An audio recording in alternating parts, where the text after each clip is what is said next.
What is happening, guys? This is Logan Robinson from Hear the Spear, presenting to you by NoleGameday.com. We're here live on a wonderful, fantastic Wednesday evening. It's Florida State versus UF rivalry week. The Seminoles go down to Gainesville in the Swamp for 4:30 kickoff. D-Lou and I will be there along with our guy Tommy, and we are looking forward to what could be potentially a postseason bid for the Seminoles, just one win away from reaching bowl eligibility. If they don't reach bowl eligibility, this will be the second year in a row under Mike Norvell of not reaching a postseason, as we all know, the last year of a catastrophe that was. But we'll see what ends up happening. We'll give our score predictions at the end of this show. To that, we're also going to talk about what's next for Florida State moving forward, including the front office, potentially new coordinators, the quarterback situation overall, and also, too, Mike Norvell did give a statement after getting the news of him being retained for the 2026 season. We're going to dive into that. Also, Deuce Robinson commented about a 2026 return. We've got a little bit of some recruiting updates as well. We've got our sleeper picks for Florida State at UF, and you better tail those because I got to say we hit a big one this last weekend. And then also, too, like I said, we're going to give some score predictions, and we're going to talk some Florida State basketball. The Seminoles come down here to Tampa to face off against a good Texas A&M team on Friday, and I'm looking forward to being in attendance for that one as well. But with me this evening is Austin Veazey, our lead basketball writer, and all the way to the other side is Dustin Lewis, our editor-in-chief. Gentlemen, it's the last regular season game of the year, but will it be the last overall game for Florida State football?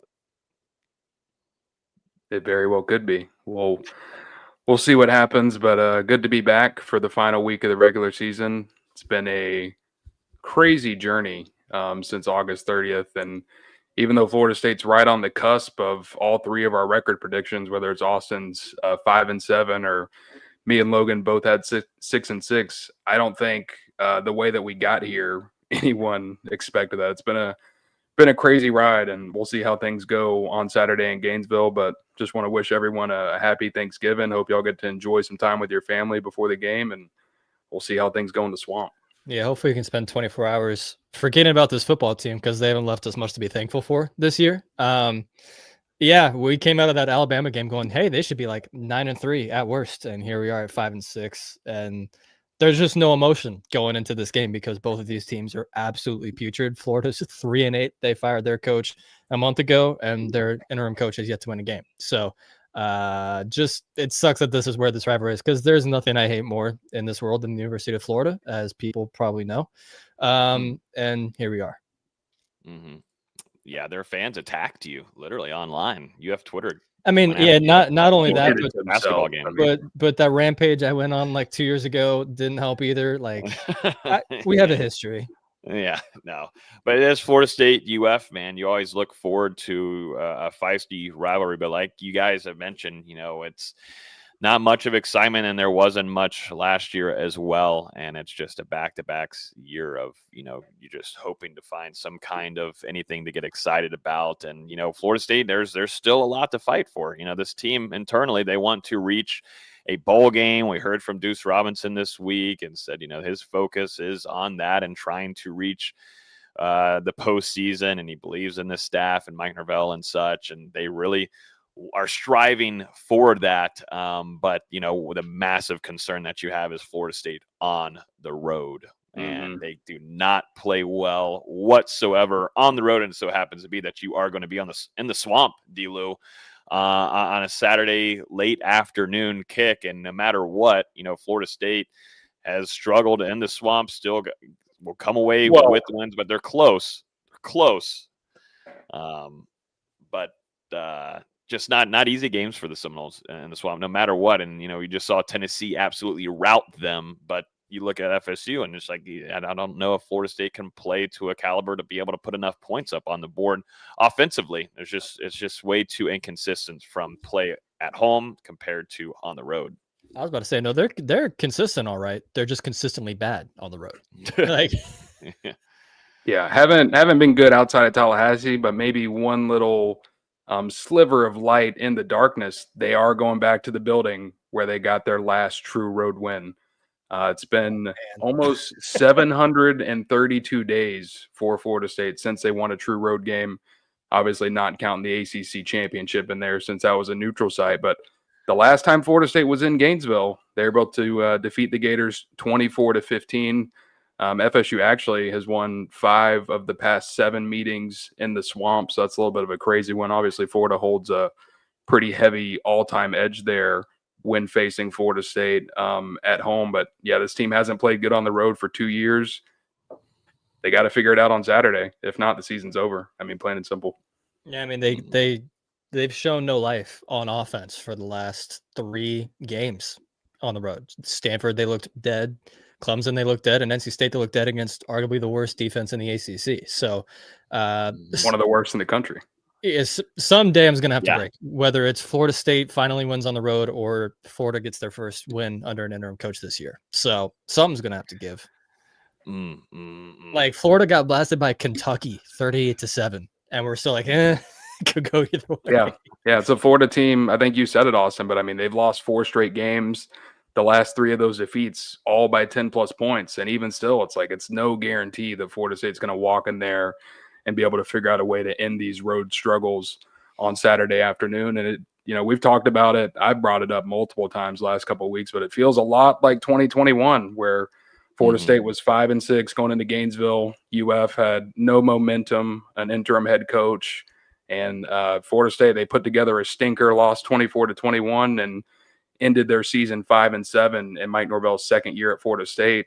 And it's kind of crazy that you're in year 6 and the same scenario is right here on the table. I mean, it makes you wonder, just how far this brand has fallen the last couple of years. Yeah, and you've lost a lot of your optimism of your head coach, if not lost all of it for this fan base. Some of it. I don't think there's much more lingering. There might be still some Norvell lovers out there, but I don't know. I think that group is slimming to very thin at the moment, and that's where I lead to this next part of this segment here is what's next for FSU, because we start to kind of align ourselves with this timeline and what's going to be next for Florida State, the transfer portal window, players being retained now also too. And I bring this question to you guys. Do you two right now think that you'll have both coordinators back for FSU going into next season? Do you think you'll have Tony White and Gus Malzahn as your coordinators going into 2026 with Mike Norvell? I think there's some doubt, but at the same time, I mean, we see how flooded this coaching market is at the moment. So if Gus Malzahn or Tony White are looking to make that step for Malzahn back to a head coaching position and Tony White getting that opportunity for the first time, I think it's just going to be very tough with where the market is at this point. And, both of those guys on Sunday were asked, do they expect to be back at Florida State in 2026? And Malzahn kind of danced around the question a little bit. Yeah, he danced. He had a full-on dance, yeah. My focus is on winning the game against Florida and getting back to the postseason. That was all he said. Whereas Tony White, I mean, a little bit more emotional. He was like, do you know something I don't? And just kind of talked about the connections that he's built around the Florida State community at this point and his family being entrenched here in Tallahassee. So I do think something would have to shift in that market. But, right now, I think I would expect both of those guys to be back. And they each have 2 more seasons remaining on their contract. Gus getting $2 million next season, $2.5 million in the final year. And I think Tony White is 1.5 next season, and then 1.6 in the final year, something in that range.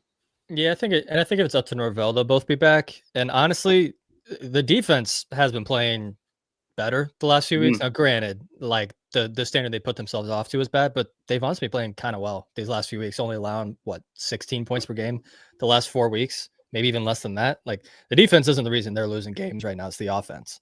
And the offense has shown those flashes of brilliance. I think even the defense is only allowing right at 300 yards per game in these last 4 games. So the defense is far from the issue. They've started to figure some things out. Now, granted, the personnel is still just not the best fit for what Tony. Yeah, it's just not it's not great for what Tony White wants to do on defense. And, maybe with another offseason of bringing some guys in that can fit that, maybe we're talking about a much better defense this year, but they're top 25, top 30 in total defense this year? No one would have thought that would have been the case a month ago.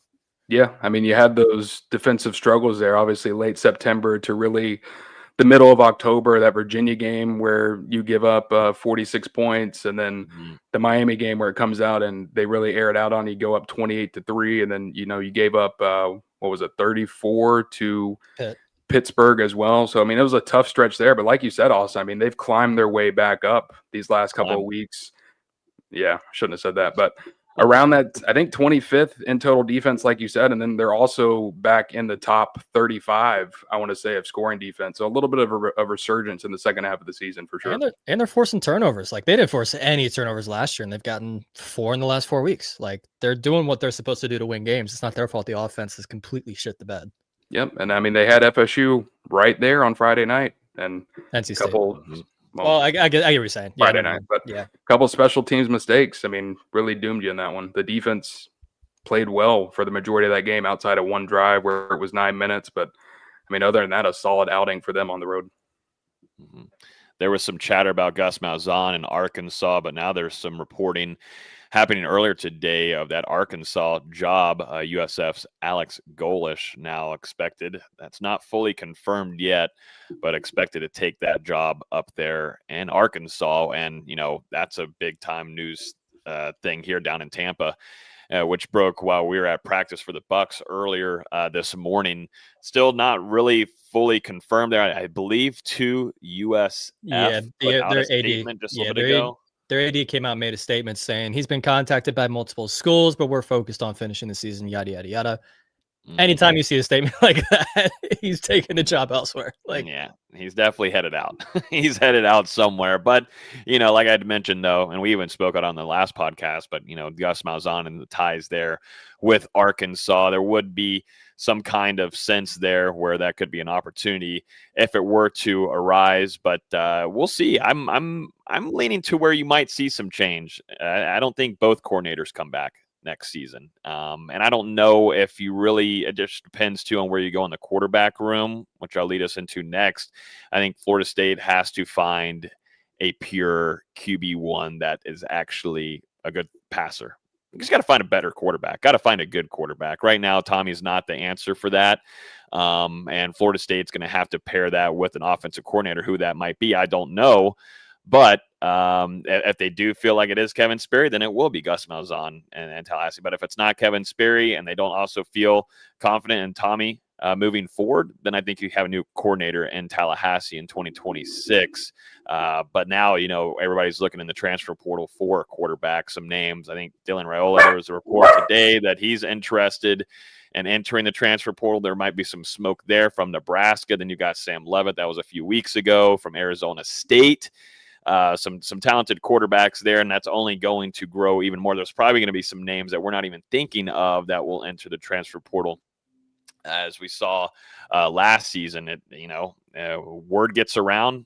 There's going to be some teams getting involved, and I think Florida State has to do a pretty big job here this offseason to grab one of the top quarterbacks that are in that transfer portal market, because Florida State brought in Tammy Castellanos to be more of that running threat QB. He's not going to be a passing quarterback for you. Just things aren't just going well for FSU. Now, do they need to find a lot more help, though, outside of just a quarterback this offseason? Absolutely. A lot of their money needs to be spent on a quarterback, but you have to rehaul your offensive linemen. There might be some guys on the inside that you believe in, that you feel like you've been able to develop in such a short hand of time. No pun intended, with Herb Hand being your offensive line coach. But still, you know, if Gus Malzahn's not your offensive coordinator, who knows if Herb Hand's going to also be your offensive lines coach as well. What are y'all's thoughts on like the quarterback room and starting to get some reports and some chatter of some of these transfer portal quarterbacks, that some names that, you know, Florida State could or maybe, you know, looking into the next couple of weeks and in the next month or so when the transfer portal opens, where do you think things stand there for FSU?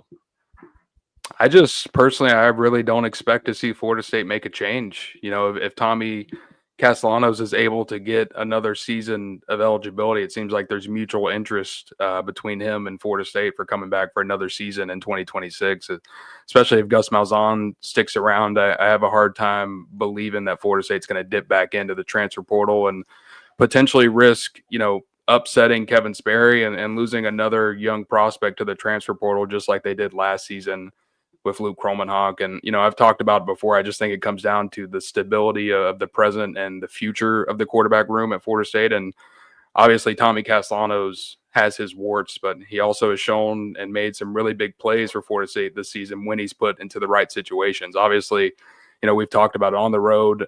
Florida State struggled to run the ball more. They're having to put it more in the air, and that just doesn't play to what Castellanos when he's at his best as a football player. So, and I also think, this whole offense, it's 11 new starters, completely new system. A lot of guys were out with injuries during the offseason, struggled to get chemistry together. And even still, they put up big numbers. It's just failing on the road for whatever reason. They got to figure that out. I definitely don't think Tommy Castellanos is the biggest problem with this offense. And to me, it makes more sense for Florida State to, like you said, Logan, invest in those positions around Tommy rather than trying to go get another new quarterback as well. It's also not like he's been amazing, though. Like, he's definitely had his fair share of mistakes, and you would like to improve that position. I just don't know how realistic that is for Florida State this offseason, because they've got, like what we mentioned, there's a lot of things they got to do this offseason if they think they're going to even somewhat compete next year. You're thinking, at best, you need at least 3 new offensive line starters. If you're thinking Andre Otto can take that next step and Sam Thompson can take that next step into being starters, you're going to need 2 starting tackles and at least 1 starting interior offensive lineman. Those are going to cost some money. Deuce Robinson's probably gone, so you're probably going to need at least 2 really good transfer wide receivers. Running back room, probably don't need anything. But then defense, you're going to really have to revamp that defensive line, because it hasn't done what it needed to do this year. And the linebacker room as well. Like, there's a lot that they got to do this offseason. Oh, yeah. No, we'll have a full-on episode of that for you guys, maybe even a friggin' 2-hour one on retention and putting in tiers of who you need to keep and the holes that you're going to have to fill moving forward. When we're talking retention, too, I don't know if Tommy – quarterback is supposed to throw the football, and I don't know what kind of interest, outside of what you had with Deuce Robinson. I think you got really lucky there. He's a legacy guy. I don't know what kind of top talent you would get out of the transfer portal with saying, hey, Tommy's going to be your quarterback. He's going to be throwing the ball to you. I just don't see that as much with Tommy. I don't know about you guys, but no, I agree. I want a quarterback that can throw. I want a quarterback that can throw, and really all you can say is that Tommy threw a lot to Duce Robinson. Yes, there was some big-time bombs to Mekhi Danzy. Squirrel White did not work out here in Tallahassee, and he expected to be, productive for you in this offense, but that was just Deuce. It was just Deuce, and, I guess you could try to really strive hard to bring in one highly talented wide receiver and say, Tommy's going to throw it to you 75% of the time. It's just you put yourself into some handcuffs here, and you restrict yourself a little bit from maybe going after more players in the transfer portal with some talent and being able to load up a little bit more in the wide receiver room. And I think that also goes to the factor of retention too. Does Kai Danzy and any other guys too that haven't seen a whole ton of playing time in the wide receiver room, or even LaWayne McCoy, who I think is still really talented. You start hearing things from other schools and stuff from a better quarterback that can get the ball to you better. You start listening a little bit more. I think that's kind of the case, in my opinion, for the transfer portal impact of keeping Tommy, and then also to the retention of some of the younger talent that you feel strongly in going into 2026. It's an argument, but even still, they brought in Tommy this offseason. Like you said, we're able to get Deuce, one of the top wide receivers in the portal. Squirrel White was pretty highly regarded in the portal. And it's just been a total disappointment and bust at Florida State for whatever reason. Injury is a large part in that, but he just hasn't been able to get it going. And then, same thing with Randy Pittman. He's provided some plays for Florida State, but I don't think he's had maybe as much production as the Seminoles would have thought being at the end of the regular season. And another guy that's been banged up. So, I certainly think that there are some things you can point to get guys interested in what Tommy brings as a quarterback. And we'll just have to see how it goes, really. It all depends if he's able to get that waiver. And I think Florida State, they're pretty confident in what Kevin Sperry brings to the table. But from thinking about it from Norvell's side of things, obviously 2026 is critical. If you don't win, what are we thinking? 8-9 games? He's probably out of a job at that 2026 season with the way everything is going at this point. And is he really going to want to attach himself at the hip to a redshirt freshman in a do or die year? And that's kind of the point someone's trying to make in the comments is, why not just go young and let the high school guys ride out? Florida State has to win next year. You can't just focus on development next year. You have to bring guys in that are ready to win right now. And a lot of these guys that they're bringing up probably aren't ready to win because there are a lot of developmental projects because the staff hasn't been able to recruit for 6 years. So you got to get guys that can come in and play right away. Jose, absolutely not. That was not us. Wrong show. Not us, Jose, and the statement 6-6 here. Isn't here. this? Isn't And this people the show? were pissed. I said 5-7, and I thought, never mind. Let's just say comments weren't pretty after I said 5-7. No, that was a rough show of giving our season predictions going into this year. But both Dustin and I had 6-6, and then Austin had 5-7, and we're gonna find out who was correct on Saturday. We're gonna find out. But no, we were not the show that said FSU could go 8 or 9 wins. Absolutely not going into this season. Two, my last topic here on this conversation is the front office and what FSU is going to want to do to restructure things, because that's what they said in their statement. They're going to put a lot of their focus and resources into reshaping that area. Now, there is a lot of pieces, and Dustin, you're more entailed on the recruiting side with the personnel that's surrounding the program, but also too, you're led by your general manager, Derek Ray, who's been with Mike since getting to FSU. There's been a lot of moving parts over the last couple of years under Mike Norvell's tenure, but the one thing that just stays consistent is the lack of success on the recruiting trail, certainly at the high school level. Now, we're seeing a lot of teams, a lot of programs put a lot of their resources. We started with Alabama, and there's a reason why they've had the success consistently, but we've seen a lot of new programs too start to find quicker success by turning their focus towards this. I mean, you look at Texas Tech and what they're able to do there with James Blanchard. I mean, they have a lot of money. They were throwing a lot of money, and they also don't care about a cap. And I think, there's, chatter that Michael Alford, he cares about that cap. He doesn't want to go over that cap, exceed that cap, wants to make sure things are done the right way. But when you're like a Texas Tech and you're able to do the immediate turnaround there and what they've been able to do under James Blanchard, the Texas Tech GM, things work out pretty well for you pretty quickly. Jim Nagy, also too, from Oklahoma. I would say he signed a 3-year contract. That's the example to look at, because Brent Venables he was dead to rights without the changes they've made the last year or two. And obviously you're bringing in the offensive coordinator from Washington State, who brings John Mateer with them. And obviously that changes a lot, but also all those front office changes they made have made a huge impact. Because again, Venables would have been gone this year if they weren't as good as they have been. Yeah.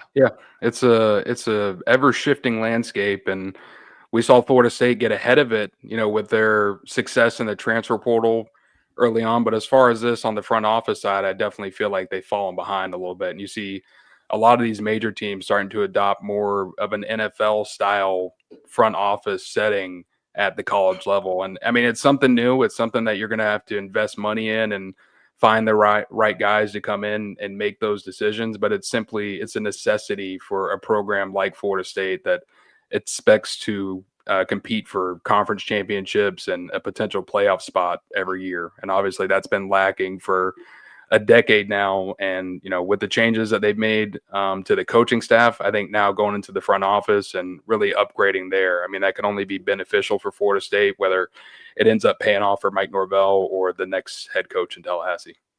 Mm-hmm. Yeah, and I know for FSU fans, it's absolutely irritating. I mean, if you guys listen to our instant reaction to Mike Norvell getting retained into 2026, we went all throughout this and why, it sucks to see that, Mike Norvell had struggled on the recruiting side, but now you're going to have another year of this, but you're going to now put some more money behind a front office to try to help you there. But Mike Norvell and his coaching staff can't take care of things on the recruiting side for you. So then you have to pump more money over there. Like, I understand. It's aggravating, beyond aggravating. But we've talked about it, and we're going to have a lot of time. We have a long off season once again ahead to discuss these certain things, but this is going to be what we'll talk about quite heavily, as what they do inside of and the front office in this program. And I don't think it's just going to be one name. I think you're going to have a handful of new personnel with this program. It's going to be going out. Yeah. I wonder if Florida State makes a change there at general manager with Derek Ray, or some of the other guys that are in that scouting department right now. Definitely expect them to beef it up, but I'm not sure if everyone who's currently on that off-field staff will be back at Florida State for another year. And even like even on-field staff, there's no guarantee that every position coach comes back. Like I'm sure there's a decent amount of fans that would like to see someone like Papuchis be shown the door, and some of these other staff positions as well. So they've got to get some better recruiting in there one way or another, whether that's on-field, off-field, both. They got to do something. Hey, it's a comprehensive evaluation, right? Or assessment. Real comprehensive. Yeah. So I was saying, I mean, I know the season could end on Saturday, but this program has got a lot to do these next few months, and it's going to be very busy for them, and we'll have updates all throughout it. And I think it's fascinating to me. The number one thing that irks me is pass rush. When you talk about John Papuchis and JP, I know Terrence Knighton is your defensive lines coach. He's only been here for a short amount of time. But, gentlemen, the fact that Florida State can't bring in top-tier edge rushers on a consistent basis after the track record that they have in the NFL right now. I mean, I just posted a tweet earlier today. Brian Burns is second in the NFL leading sacks right now. And Josh Sweat, is in the top 6 in sacks? He was 5th, yeah. Yeah, top 6 in sacks at number 9 on the season. Having a great season for the Cardinals. Looking forward to seeing him down here in Tampa in a few days, facing off against the Bucs. And then Jared Verse is Jared Verse. Jared Verse is getting close to doubling his sacks from last year. I mean, if you guys saw it as a Bucs fan on Sunday Night Football, I mean, he was an absolute menace to that Bucs offensive lineman, and then also too against Tristan Wirfs, one of the best tackles in the league. How does Florida State continuously struggle there and the pass rush department on the recruiting side? That should never be the case, and that's where FSU fans, I give it all to you. Send your tweets and put in your comments. It should be it's asinine that Florida State can't find better talent there. Now, you can say that these Duce twins have shown that they can give you some life there, but still, this year, there's been a track record from this coaching staff that continues to struggle there off of that position that should be way stronger with how they're doing at the next level. It's been bad. And I mean, the common problem in the equation up until this season has been John Papuchis as the primary recruiter in that room. And you think about it, I mean, Florida State had Keldrick Falk, a guy who's potentially going to go in the first round. I mean, very early on in the NFL draft this upcoming offseason, and he flips at the last minute and ends back up at Auburn and has done some very good things there now for 3 seasons. And they've had other guys that have flipped late in the recruiting cycle. And the guys that they have got on campus, some of them just haven't developed. Some of them have. But, you think about Patrick Payton. He was very disappointing last season for Florida State and then decided to move on. So that was a guy who you watch grow for a couple of years. He had an off year, and then he's gone to another program for his final season of eligibility, even though I know, fans have split feelings, some happy, some not happy about the way everything went down with Patrick Payton, but they've simply failed in that room. And, going and trying to find guys this offseason, James Williams hasn't lived up close to, I think, what Florida State expected, obviously. So you're really relying on those younger guys coming through at this point, but it hurts when you haven't been able to develop that position and stack up depth from the prep level for years on years. And it's year 6. Mm-hmm. Yep. Year 6. Moving on here, let's go to what Mike Norvell had to say in some quotes regarding him being retained. This is what he said. I believe this was on Monday's press conference. He said, "There's constant conversations with myself, the administration. There's a great presence around our program and understanding of what we're doing. To know that the decision has been made, the release is going out. That's something that I'm grateful for. I'm grateful for all the process leading up to that.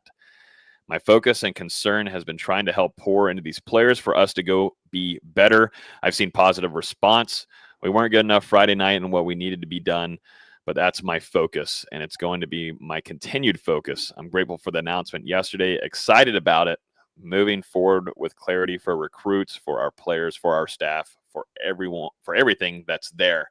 So Mike Norvell talking about, he is excited about, obviously, you get to keep your job going into 2026. VZ's giving a long yawn there. It's repetitive at this point. Absolutely 100%. What were y'all's takes? VZ, I'll go to you right away. I just gave you my take. I don't care. Just don't care. I just don't care.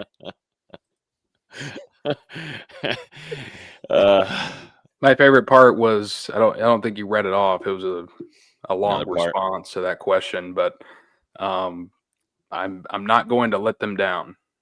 Oh yeah, talking about that. He already has though. That's the funny part. He forgot again. It's been 2 years of letting us down, Mike. Plus, if you want to throw in some of the earlier seasons as well, but we were willing to be more patient back then. Not anymore. He was also questioned about some of those changes that Florida State plans to institute this offseason now that he's officially being retained as the head coach for 2026, and really didn't offer up a ton of specifics with his response. Just that's everything is under the scope, and basically we're going to get to that as it arrives in the offseason. Mm-hmm.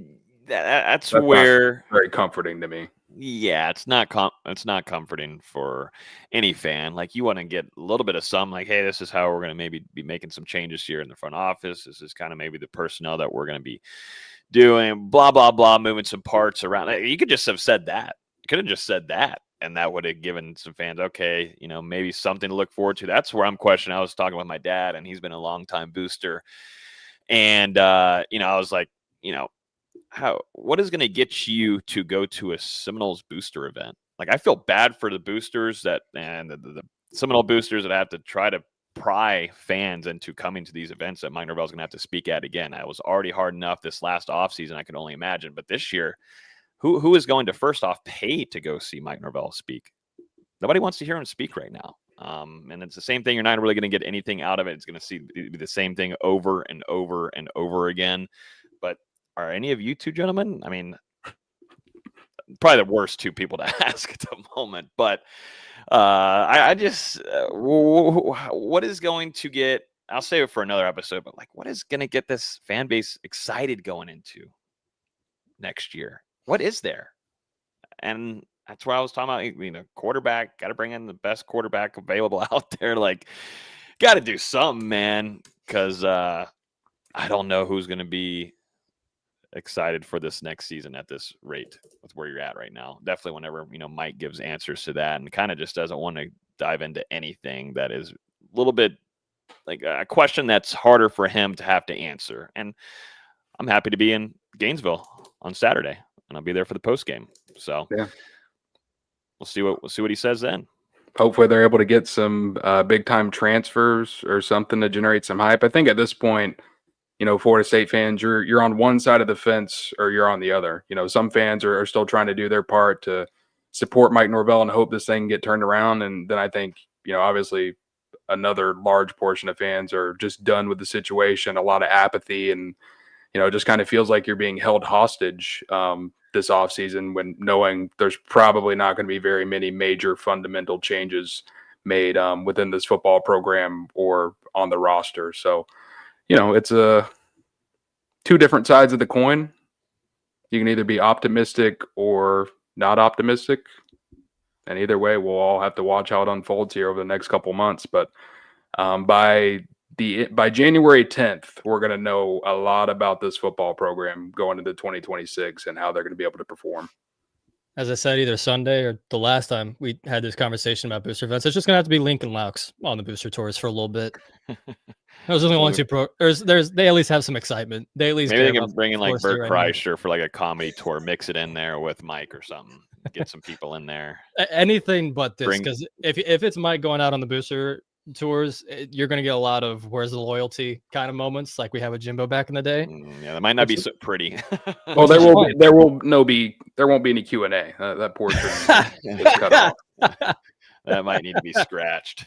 100%. I don't know too much about that, but maybe it'll be a new coordinator that comes in and excites you and gets you excited for the season. Or like I said, new quarterback. I don't know, but we'll have a lot more conversations about that once we get near the end of the season. Well, we're near.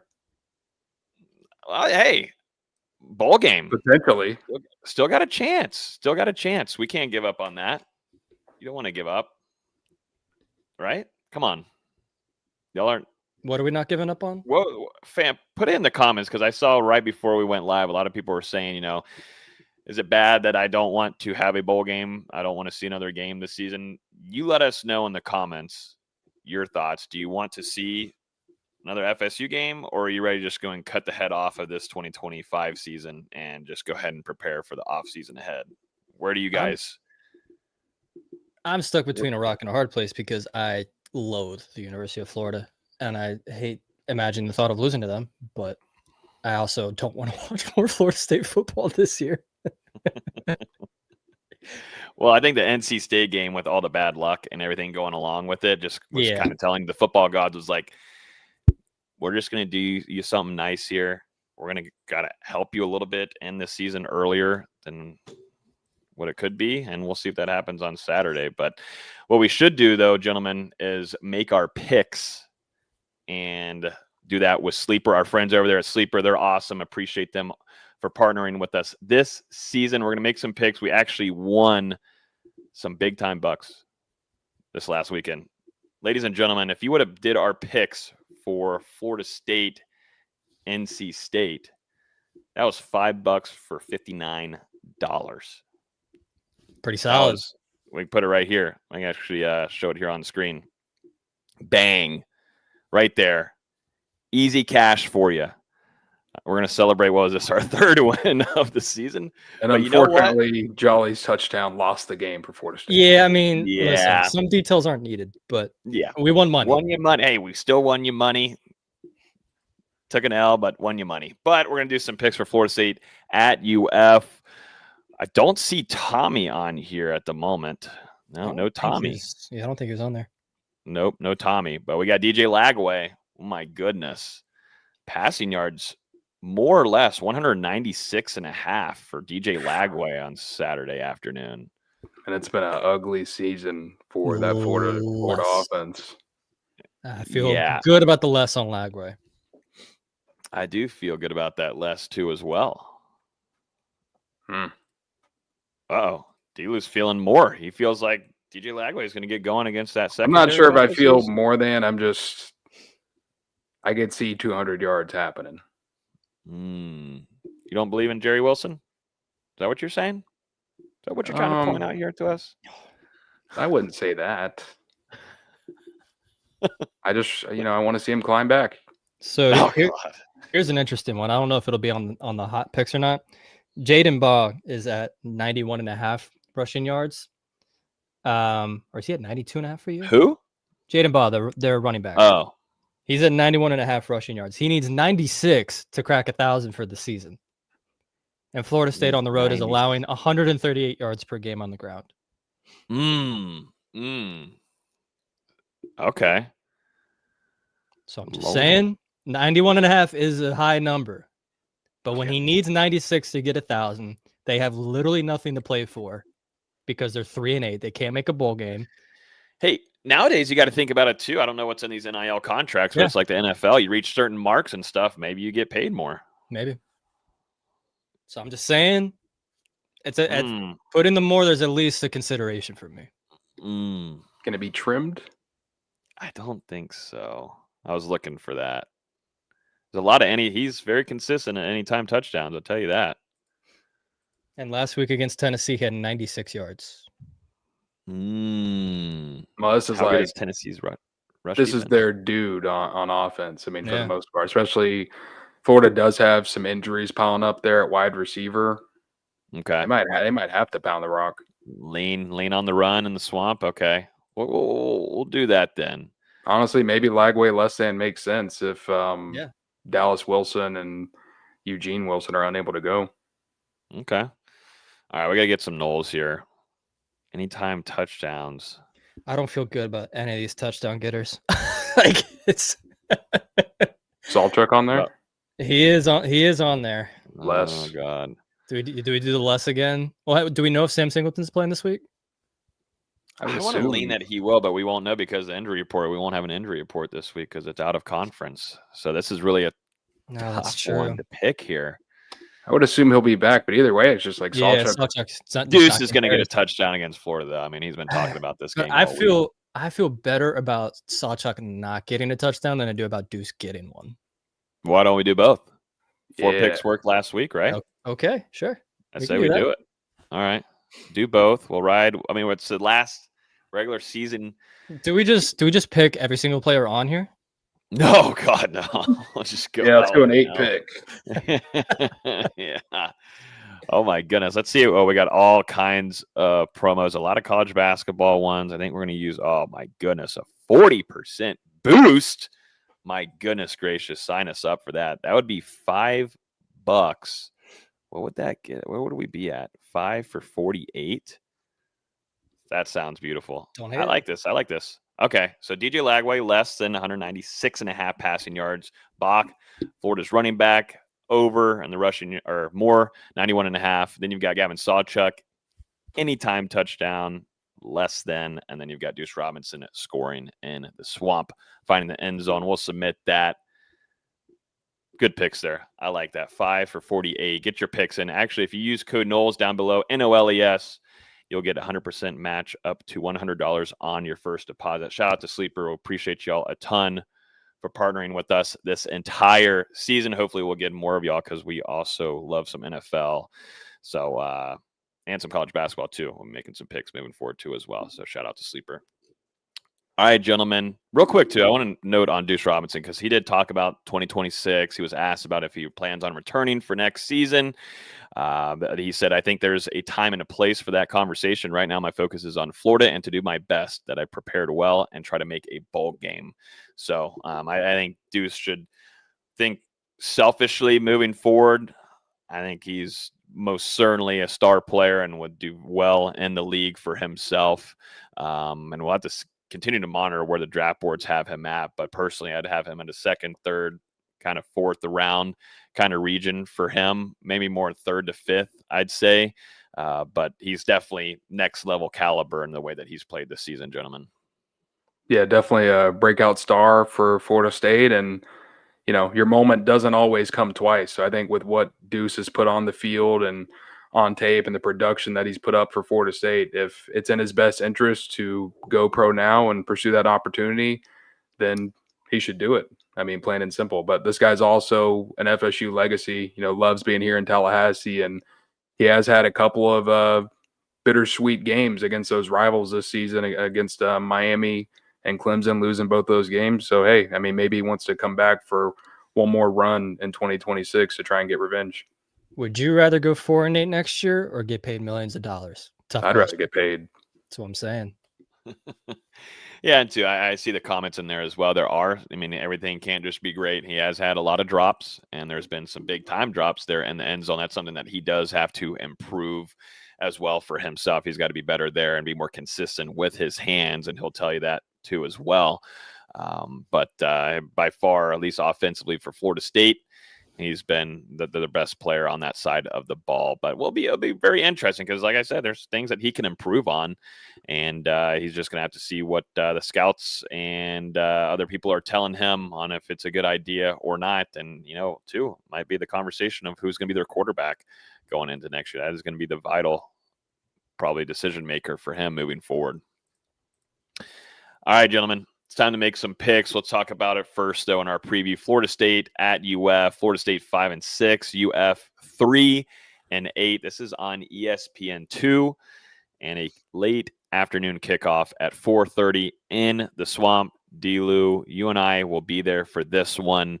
We've been going together for quite a long while now there in the Swamp. Weather looks like it's going to be absolutely gorgeous. I think it's going to be like 60s. Maybe into the 50s later on in the game. Sunny, partly cloudy. Weather's going to be nice. I believe the last time you and I were there, it was not so pretty.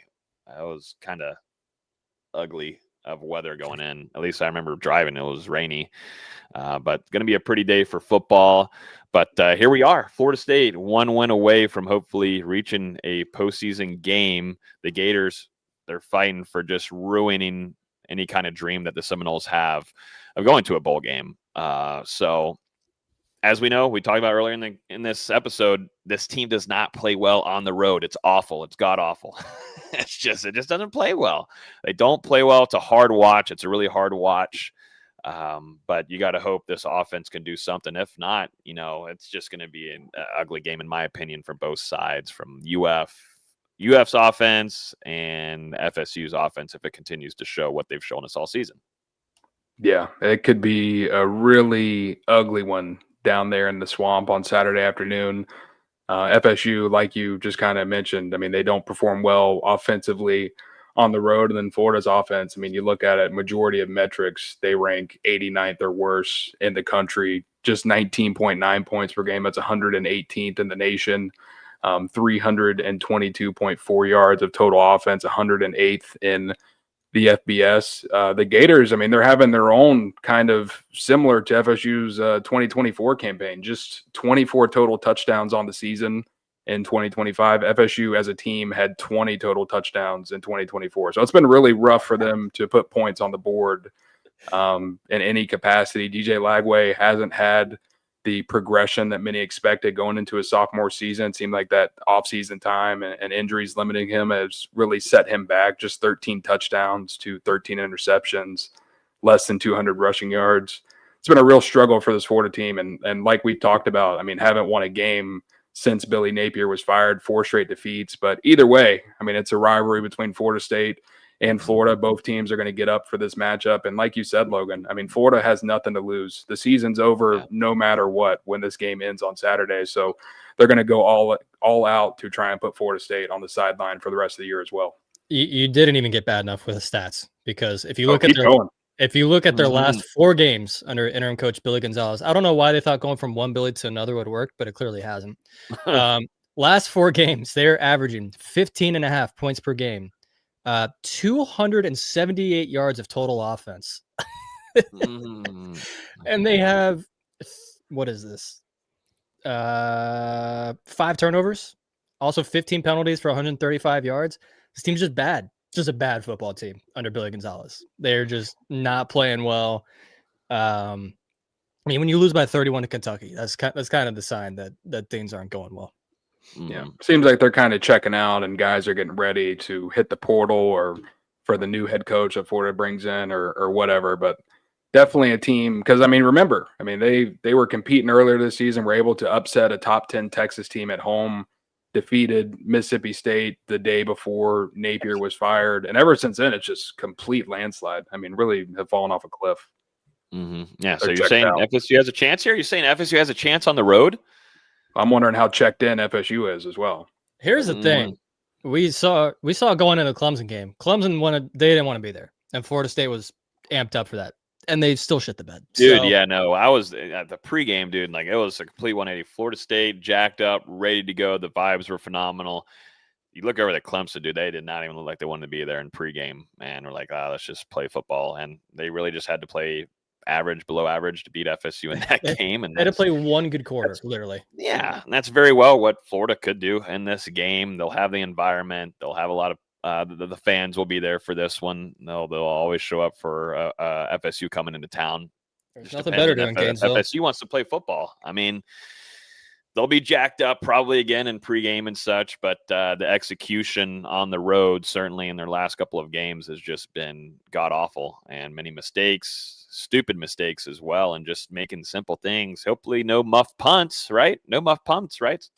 Surprised Sleeper didn't have more or less on that. Dude, when that ball hit the top of KJ Kirkland's helmet, I just looked at everybody else in that living room that was watching that game. I said, this is telling us something. The football gods just sent a signal to us. Little did I know they'd send another month. That's when I left the room and I said, instant reaction now. Yeah. And I'm like, there's still 5 games or 5 minutes left. What do you mean? Or I guess 3 minutes left at that point. But time to cut it. It's like, that seems early. These beers aren't helping enough. It's time to just go ahead and get the instant reaction done. Get the fumes out. It was just something's telling you that gotta go. And sure enough, you ain't going nowhere. You're getting retained for another season. But that's a football gods telling you. We're at that point where the football gods are telling you. You got 2 back-to-back muff punts. And then NC State goes for it, which is a crazy, insane decision. I agree with touchdown on you. So, like, they came out and they were initially lined up to kick, right? Yep, and they called timeout. Yeah. I'm like, they need to go for this. Like, and I knew worst case, you're you're asking Tommy Castellanos to go 70 yards in a minute and a half to kick a field goal. It's just not something Florida State does, or you can go for a touchdown and win the game. They made the right decision. I don't know why they're lining up for a field goal in the first place. Yeah, if they kick the field goal, they're only up 6. So if Florida State goes down, scores a touchdown, they win the game. So right move, I think, by NC State. And yeah, absolutely paid off. I mean, you had that tight end, absolutely Moss, Shamar Arnu there in the end zone, true freshman learning moment for sure. Yep. Hopefully not a lot of learning moments on Saturday afternoon, gentlemen. Oh, there will be. They're going to find some new way to really make some mistakes because they keep finding new ways to do it. Which way do you lean where this game goes more of? Do you think it's a competitive one going in the fourth quarter, or does Florida State do what they've done this entire season on the road and just look like they haven't played college football before and it be like ugly where you see the swamp, they're getting riled up, they're loving it, you're hearing whatever jingle they have? What do you think it's going to be? Can I answer Tom Petty song? Can I answer yes to both? Yes to both? Yeah. Because Florida State's offense is awful, but Florida's just awful. Like Florida State may have 6 points going to the fourth quarter, but it'll still be a one-possession game. Could be an ugly, close game. And hey, I mean, even NC State, you're down by, what was it, 3 points in the fourth quarter, and Stanford, you're there right till the very end of the game where that touchdown is called short, and some players and Mike Norvell thought that FSU might have got in, but either way, they lose that one there to the Cardinals. So I'm kind of feeling the same way, Austin. Might have a little bit of a back and I don't know if you can call it a back and forth. It's not a back and forth when I don't want to give anything away, but an ugly, close game going into the final minutes, and we'll see whichever team is able to snatch defeat out of the jaws of victory. Yeah, that's probably the best way to put it. It's not even going to be like a punt off because there's going to be some crazy turnovers. Like Castellanos is going to throw a ball backwards somehow, or DJ Lagway is going to throw 4 interceptions again. Like, who knows? Yeah, that's why it could be entertaining. It could be entertaining for everybody watching on ESPN. It'll be entertaining in the America's Funniest Home Videos kind of way. Yeah, that might be the right way to put it for this Comedy Central. I don't know. Outside of Tommy, though, if FSU wins, who had a big game? Can't be Tommy, though. Taking him away from you. Who had a big game? Anybody on this team? Who was it? Deuce. Got to be Deuce. Get fun with it, man. Tony White? You're sleeping on James Williams, aren't you, Dustin? Come on. You're sleeping on. I know you want to say it. The linebackers. Oh, man. There we go. That's what we needed. Elijah Herring. Jerry Wilson. 2 picks. 1 pick six. He's due for a pick 6, right? He's really due. He's got to make up for Virginia. Just got to catch it. You just got to catch it. Or don't go for the tackle and go for the, wide open ball coming right to you. You don't have to tackle him. You could take it back for 6 and really help your offense, help him put points on the board. Big game. Who's Jose saying Weinberg? It may not be wrong. Yeah, a lot of kicker comments in here. He needs to respond. Okay, I've heard he respond enough tonight. Got to bounce back. Yep. You're just missing one thing, Dustin. Let me get rid of this comment.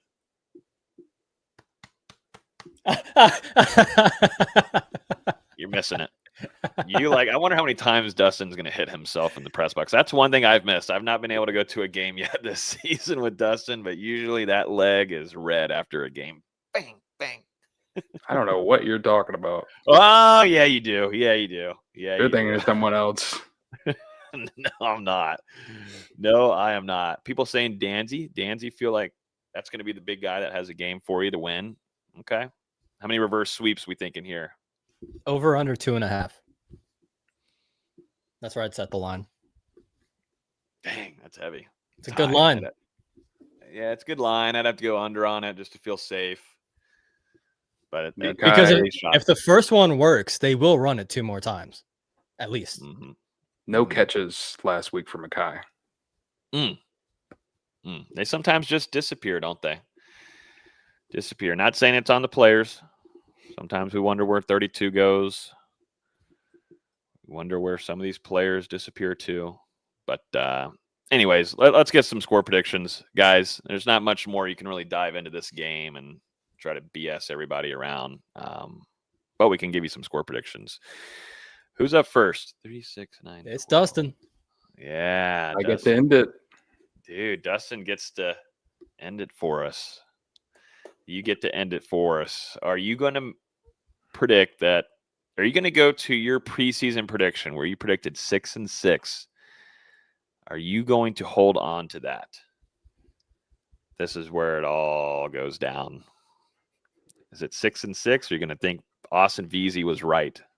Do you think Dustin hasn't made up his mind yet, so I'm working on his mind right now. Great way to phrase that too, because he doesn't want me to be right. He hates. You want Austin to be right? These two can argue all day. Who is going to be right about to this? Put extra pressure on? Dustin is behind in the beat predictions. Like, well, dang, you don't have to bring that up. He's really bringing up the rear. There's a lot of pressure on Dustin right here. Well, it's all because of that stupid prediction I made last week against NC State. I don't know what you're on. Where you thought 70 points combined were coming from in that game is beyond me. I was just like wacky Friday, but you were just having fun, huh? It was not. It was the same old story. For Florida State, and for whatever reason, I mean, whenever I pick Florida State this season, they go out and they do something pathetic on the football field. Like, I've been going back and forth with this one all day. I normally hop on the podcast and don't have my prediction fully ironed out and just kind of wing it whenever it gets to my turn on the show. And I mean, once again, like, I really don't know how to go for this one. Actually, about 2 minutes ago, before we started this segment, I was going to pick Florida State. I'm not going to pick Florida State. Wow. Oh, my God. I'm going to say. Wow. He pulled a Travis Hunter. It's going to be an ugly one there in the swamp. And just with what we've seen from Florida State on the road, I think it's going to continue. I'm wondering personally, just how bought in the Seminoles are at this point with the way everything's unfolded since the middle point of September. There are certainly some guys still fighting out there for FSU, but, I don't think everyone in that locker room is just fully all the way in at the moment. And I just think Seminoles, they're going to have their chances. They're going to fall apart to their own sword on Saturday, lose to Florida 19-16 in the swamp. 5-7 season for FSU. Oh, you're getting close in that point margin to help yourself get back. I like it. Okay. Yeah, that was messed up to bring that up, Veazey. For context, for people that don't know, that aren't on Twitter, there is NoleGifs that makes the beat. He puts in an Excel sheet, and every week he takes our win totals, the point totals, and everything. And so for every beat member and every organization that covers FSU, he puts those in there, puts it on a spreadsheet and everything. And Dustin dropped pretty heavily down there. I must say I'm at number 3, though. I must say I'm number 4 or 5. Yeah, you're right. Yeah, we're having to carry the load here. I think it's us versus is it 247? I think so. The top I'm spot saying there's a lot of people getting cooked by the basketball guy. That's not a good look. The basketball guy? Me. Oh. There's a lot of people on the beat getting cooked by the basketball guy. Like, yeah. Oh, dang. Don't be out there like that, man. Don't let the basketball guy beat you on these predictions. Don't let him do that. It's you. Is it no, me? it's you, Logan. Back to you. My goodness, man. So you're going against your preseason prediction, D-Lou, going to 5-7 for Florida State to finish the season. Florida State at 5-6 right now. My goodness gracious. I got to ride with the preseason. I got to ride with the preseason August gut that I had then, and I got Florida State 6-6. We're going bowling. And I'm hoping it's going to be at the Gasparilla Bowl because we'd have a great time in Tampa. I think Florida State beats UF, and it's going to be 27-21. 27-21. Florida State wins. State's offense doesn't have 27 combined points on the road in their last 2 games. It's going to be absolutely insane. Actually, hold on. Yeah, you might be onto something there. No. They have what, 25 combined points in the last 2 games? Or actually, no, trim it. NoleGifs, make sure you're still listening. Florida State 24, UF 17. Right Still there. don't know. Still don't know where they're getting 24 from, but okay. Something's gonna happen. Like I said, Jerry Wilson pick 6. Micah Danzy on the 3rd reverse sweep touchdown.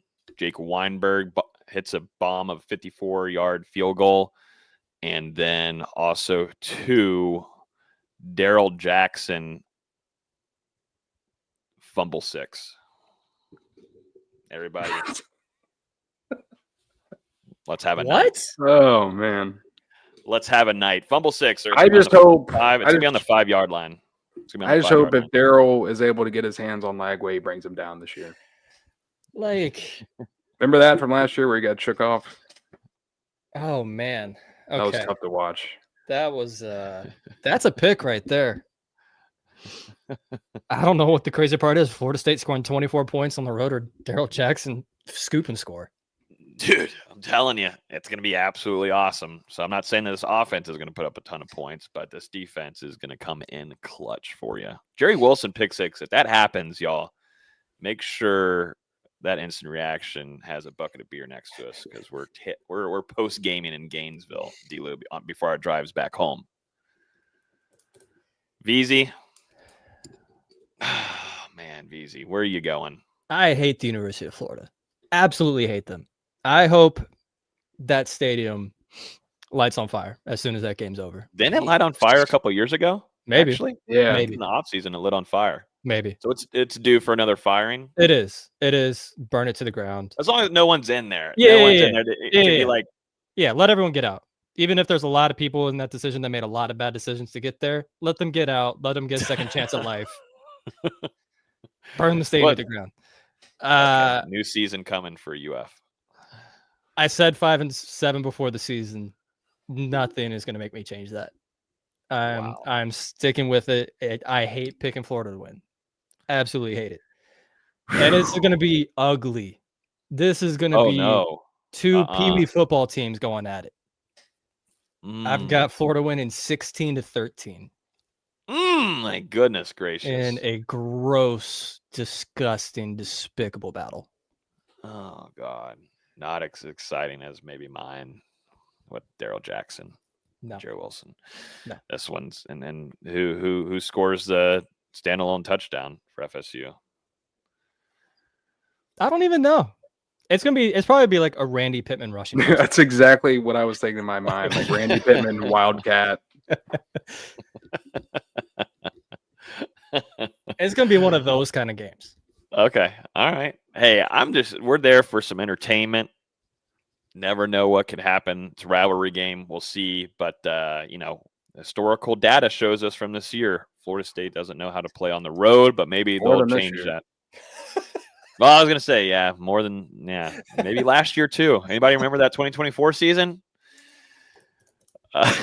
You mean? All right. Real quick, though, let's get the rundown on FSU basketball, which I'm going to go see them on Friday night, VZ. But anyways, they smoked Cal State Bakersfield. Hell yeah. Is that not a high school? It is not. The Roadrunners. Okay. The Roadrunners, 89-59 last night. It was close at halftime. It was only close because Florida State couldn't hit the broadside of a barn if they were throwing a pebble from 2 feet away. Like, they couldn't hit anything that first half. They were 0-15 from 3. They were turning the ball over a lot, which is unusual for this team. But the good news is they were forcing turnovers at a rate that you rarely see in college basketball. Ended up forcing 28 turnovers last night, which is the most I can find on program record. I'm not saying it's a program record, but I've only found one other instance in team history where they forced 28 turnovers, and that was back in 2005. Turnover rate of like 36%. It was absurd. The offense finally got going there in the second half, used a 21-0 run to really take advantage of that game. Wow. The threes started finally falling in that second half. They were 8 of 17 from deep. Shout out Chauncey Wiggins. Shout out Martin Somerville. They were the only two that could really get going there in the second half. Because, again, Robert McCray dealt with foul trouble, something that he's definitely dealt with all season. He's got to get that under control in these next 3 games because you're playing Texas A&M and Tampa on Friday, have Georgia at home next week for the ACC SEC Challenge, and then you go to Houston to play Houston. I'll be at that game. I'm really looking forward to that.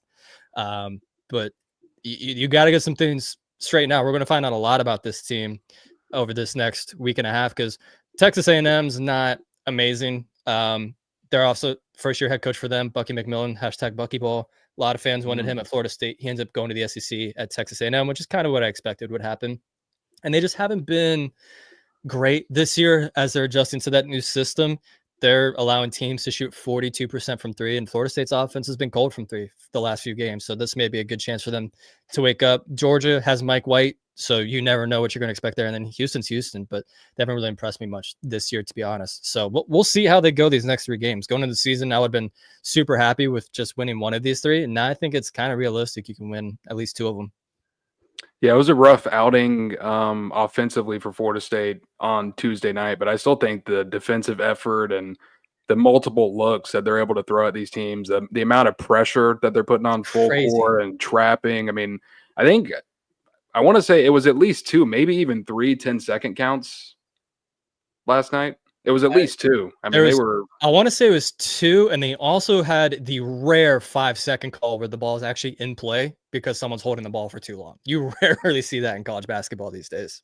Yeah, wow. So I mean, they were getting after it on that end, and Florida State, they're not going to shoot 8 of 32 from 3-point range every night. So I'd imagine on Friday they're a lot more efficient from deep, and like you said, hopefully Robert McRae. I think he got that 4th foul with about 12 minutes remaining or so. It was earlier than that. It was before the first media timeout in the second half. Yeah, there was a ton of time to go. So I mean, that really seemed to throw FSU out of a rhythm a little bit. But I really like Thomas Basong. I think he only had 5 points in this game.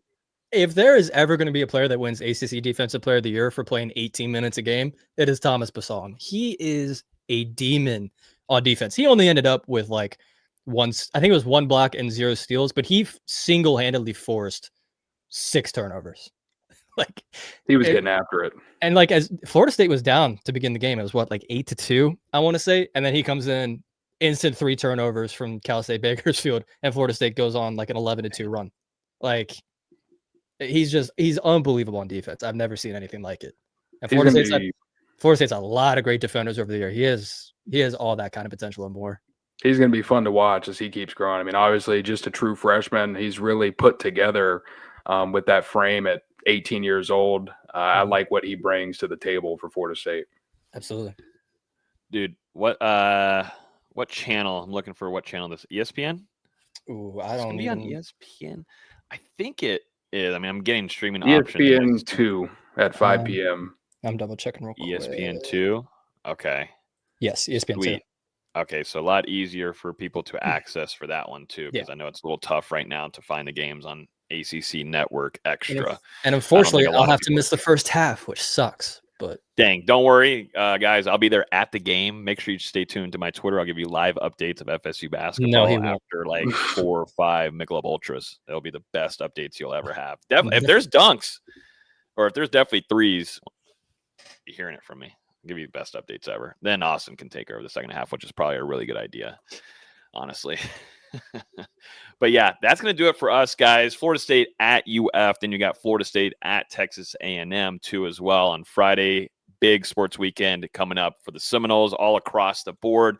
But even after the season ends, guys, we are going to keep this thing trucking, man. There could be 1, 2, 3 shows a week. We'll see, but we'll keep you guys updated all throughout this entire offseason, including an instant reaction from inside the swamp after the game, after we hear from Mike Norvell and the select amount of players that we'll get in the post-game presser. But we appreciate y'all riding with us this entire season, just like you guys did last season. Y'all are doing it again this year.